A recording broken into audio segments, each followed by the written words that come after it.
मुलगी म्हणजे केवळ नातं नाही, ती भावना आहे जी घराला घरपण आणि आयुष्याला अर्थ देते. जिथे मुलगी सुरक्षित असते तिथे भविष्य उज्ज्वल असतं, कारण ती संस्काराची सर्वात सुंदर शाळा असते. हाय, हॅलो, नमस्कार, श्री स्वामी समर्थ. कशा आहात सर्व? सर्व ठीक असतील अशी मी आशा करते. सकाळी ना सर्व कामं आवरून आहे ना मी माझ्या कामाला परत सुरुवात केली. कारण की आता सीझनमुळे ना जरासं घरात आहे ना दुर्लक्ष होऊ राहिलं. पण मग आता हे पण काम करणे गरजेचे आहे, कारण की खूप जणांचा लोड येऊन पडलेला आहे. त्याच्यामुळे ना मी इकडं जास्त भर दिलेली आहे कामाची आणि घरात थोडं दुर्लक्ष केलं. तरी पण घरात ते जे नाही करायचं ते करूनच येते आणि थोडेफार राहिलेले कामानंतरूनच संध्याकाळच्या वेळेस करते. पण आता खूप सारे लोड असल्यामुळे ना म्हटले चला आपण हेच काम पहिले करून घ्यावा. आणि आत्ता सध्या पण आहे ना मुलींना, बायांना असं खूप कमी लेखलं जातं का. माणसांना असं वाटतं का बाई काहीच करू शकत नाही. पण आजच्या जगात आहे ना का एक स्त्रीच पुढं जाऊ राहिली आणि जेवढी स्त्री काम करते ना तेवढं काम आहे ना कोणताच माणूस करू शकत नाही. कारण की माणूस आहे ना एकच काम व्यवस्थित करतो, पण ते एकच काम व्यवस्थित करतो. तसं स्त्री आहे ना म्हणजे एका कामासोबत 10 कामं ती करते, पण ते काम पण ती परफेक्टच करते. असं काही नाही का ती काम ती व्यवस्थित करत नाही. घर सांभाळून घरातले बाहेरची कामं करते. खूप जणी नोकरी करतात, त्या पण घर सांभाळूनच करतात. असं काही नाही का ते घरात काहीच काम करते नाही आणि फक्त नोकरी करतात असं पण नसतं. हे बघा स्वामी किती हट्टी येतोय ना, म्हणतो मला घ्यायला ये, म्हणून तो रडत होता आणि तो तिथंच लोळवून घेतलेली आहे.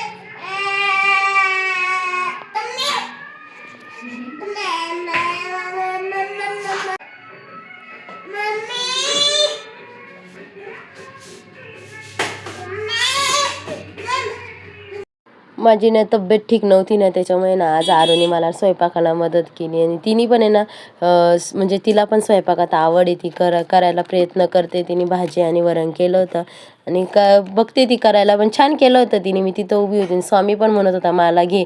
मग त्याला घेऊन मला काही किचनजवळ काही करता येत नाही, त्याच्यामुळे ना त्याला मी फक्त तिथं उभी राहिली आणि तिने वरण पण घातलं तिच्या हातानेच आणि भाजी पण केली, वरणाला फोडणी पण दिली. फक्त मी तिथं उभी राहिली आणि तिला फक्त सांगितलं तू एवढं घे ते घे. मग तिने बरोबर केलं. म्हणून तर मुलींना आहे ना खरं तर पहिल्यापासूनच सवय असते ना कामाची तर बरी असते. मी लहान होती ना तर लहानपणीपासून आम्हाला काही कामाची एवढी सवय नव्हती.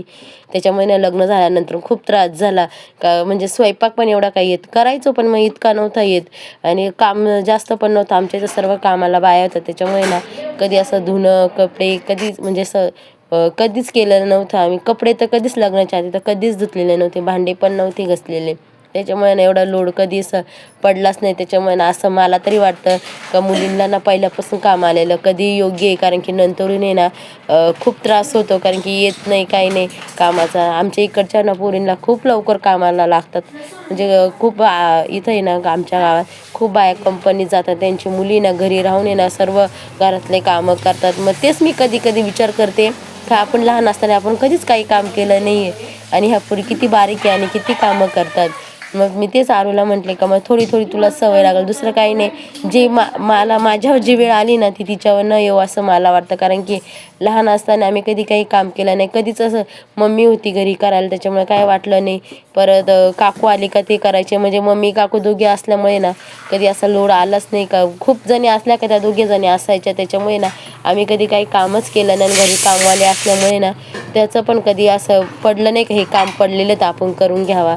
त्याच्यामुळे ना असं वाटतं, मला तरी वाटतं का मुलींनी ना लहानपणापासून शिकलं पाहिजे. जास्त काही काम नाही पण थोडंफार तरी शिकलं पाहिजे.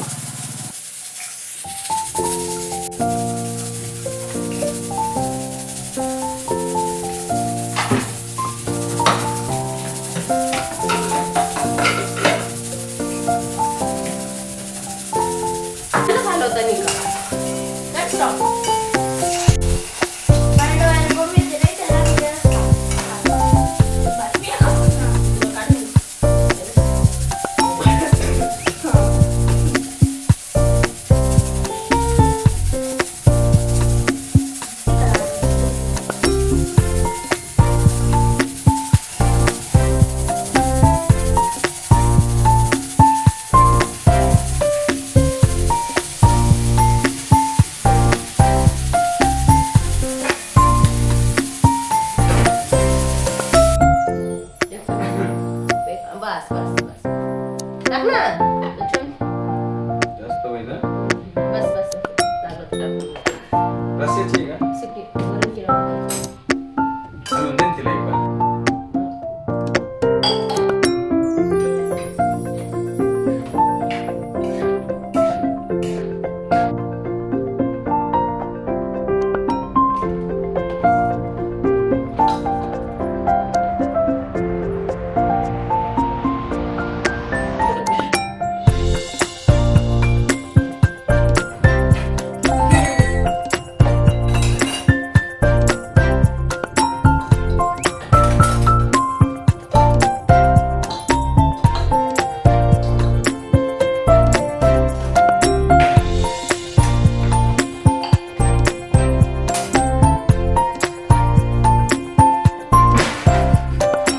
हे बघा आरो आहे ना, जशी मी करते ना तसं ती पण करते, कारण की मला पण सवय आहे का भाजी काही झाला का लगेच जागच्या जागी वस्तू ठेवून द्यायचं, तसं तिला पण आहे. म्हणजे ती कधी एवढी किचनमध्ये नाही येत, पण तिने आज आहे ना नाईलाजाने आली होती आणि म्हणजे माझं तरी मत आहे केलं पाहिजे.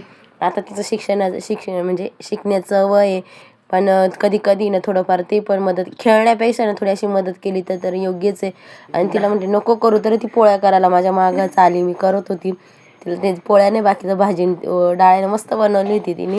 तर जशी आपण करतो तसंच तिने पण केलं, पण ती म्हणे मला पण मम्मी एक पोळी लाटून बघायची, म्हणजे नको मी करते. म्हणजे बघा ती पण रेसिपी सांगत होती तुम्हाला कधी काय घ्यायचं काय. टोमॅटो, कोथिंबीर, कढीपत्ता हे एवढं साहित्य घ्यायचं आम्हाला. आता आपण वरण बनवूया.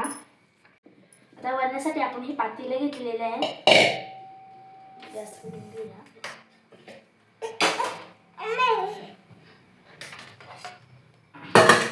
एक चमचा तेल घेऊया पहिले. सॉरी 2 चमचे घ्यायचे तेल. 2 चमचे तेल घ्यायचंय, थोडंसं गरम करायचं. मी करते तुम्हाला साईड नाही ना मम्मी मस्त. कढीपत्ता टाकून घेतलेला आहे. आता टाकू आपण हे पेस्ट केलेली आपण. लांबूनच टाकायचं ना, अंगावर शकतो आपल्या. वरणासाठी चमचा घ्यायचा हा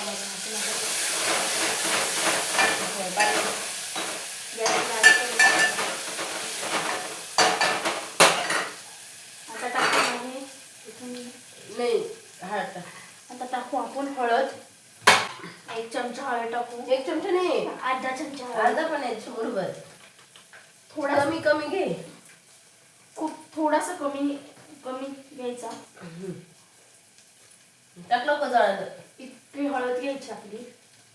हळून टोमॅटो टाक.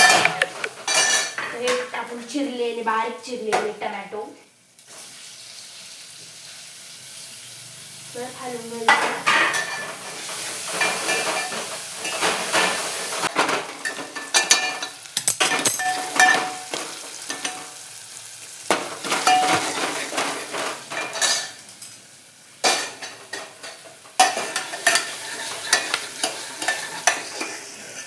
त्या पोळ्या ना त्यावर तुम्ही मसाला असे का टाकलेले आहेत, तर त्या आहे ना कडक करायला ठेवल्या होत्या आणि ती एक सरकली होती आमच्याकडून, आम्ही एवढं काही लक्ष नाही गेलं. पण आणि नुसतं मुलींना नाही तर मुलांनी पण हे काम केलं होतं, काही चुकीचं नाही आहे. आजकाल मुलं पण स्वयंपाक करतात आणि खेड्यावरची लोकं म्हणतात का मुलांना नको कशाला शिकवायचं, पण नाही, मुलांना पण ह्या गोष्टी आल्या पाहिजे. जेणेकरून ना घरात कोणी नसलं तरी ते स्वतःचं करू शकतात, बनवू शकतात आणि दुसऱ्यांना पण खाऊ घालू शकतात. आता स्वयंपाक पण झालेला होता आणि संध्याकाळी जेवण वगैरे झाल्यानंतर मी सर्व किचन धुवून घेतला. पण किचन आहे ना मी संध्याकाळी रोजच धुते, खूप खराब झाला तर, आणि नाहीतर मग पुसून घेते, पण शक्यता करून धुवूनच घेते. आणि हे ना आज साड्या आलेल्या होत्या शिवायला. माझा आवाज आहे ना खूप बदललेला, त्याच्यामुळे काल व्हिडिओ मी नाही टाकला, कारण की आवाजच बसलेला आहे माझा. आणि त्याच्या बघा ह्या साड्या पण आल्या, तर छान होत्या साड्या पण.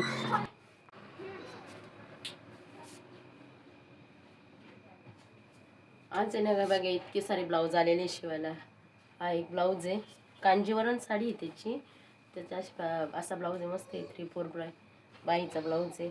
परत ही बांधणी, त्याची मस्त अशी बॉर्डर आहे बघा.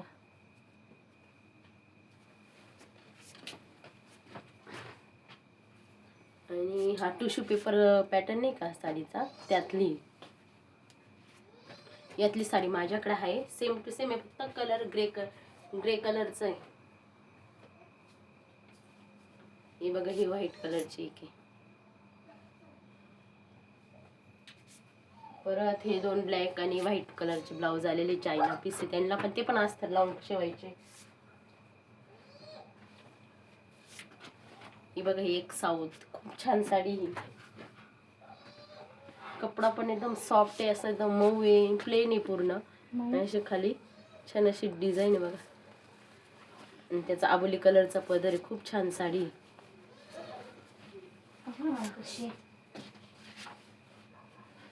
आणि हा एक हे अस्तर आहे. अजून हा एक ब्लाऊज आहे. हा लगेच स्टिच करायचा आहे. तसा आता घरात गेल्यानंतर स्वामीला झोपून देते आणि मग स्टिच करते बा. आणि मस्त बाय जर हे घरात घेऊन जा. आणि तो राखेची मोठी एक ब्लाऊज इथं पडलेलं, एवढं घरात घेऊन जा. येस. हां, ही बघा, हे एक ब्लाऊज आहे. साडी नाही त्याची आलेली, फक्त ब्लाऊजच आहे. कारण की त्या स्वतः घरी पिकोफॉल करतात ना, त्याच्यामुळे ऐकच. आणि आज कोणते ब्लाऊज शिवले ते पण दाखवते. आज काही जास्त नाही शिवले, फक्त 2-3च शिवलेले.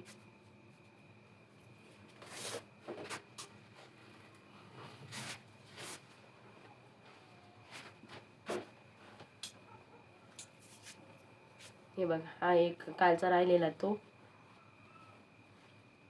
आणि याला असे छोटीशी लेसची डिझाईन केलेली. त्यांना काही जास्त आवडत नाही आणि त्यांनी जसं सांगितलं तसंच केलेलं आहे बा. आणि छान वाटतं असं. आणि त्याला ना अशी गोल लटकन केलेली. आज ना तब्येत बरी नसल्यामुळे ना काही ब्लाऊज पण नाही जास्त शिवले, कारण की कालच भरपूर शिवलेले होते. आणि आज आहे ना लाईट पण येत जात होती, त्याच्यामुळे ना शिवून पण नाही झाले. आणि त्याला असे छोटेसे गोल लटकन केलेले मस्त ना. हा एक झालेला आहे. आज 2च ब्लाऊज झाले, आज काही जास्त नाही झालेले, कारण की लाईट पण येते जाते. आणि माझे कपडे पण कालचे पण बाकी होते ना, आजचे पण भरपूर सारे काम पण बाकी होतं, त्याच्यामुळे आज काही जास्त शिवलेलं नाही मी. आणि तुम्हाला व्हिडिओ आवडत असेल तर नक्की लाईक, शेअर आणि सबस्क्राईब करा. आणि बघता हो तुम्ही व्हिडिओ पण लाईक करते नाही, प्लीज लाईक पण करत जा. छान वाटतं तुम्ही लाईक केल्याबद्दल आम्हाला. आणि हा ब्लाऊज आहे ना मी घरात येऊन शिवला, कारण की ब्लाऊज शिवायला ना म्हणजे वेळच नव्हता भेटला हा. त्याच्यामुळे त्यांना सकाळीच न्यायचा होता, म्हणून मी रात्रीच शिवून ठेवलेला होता. श्री स्वामी समर्थ.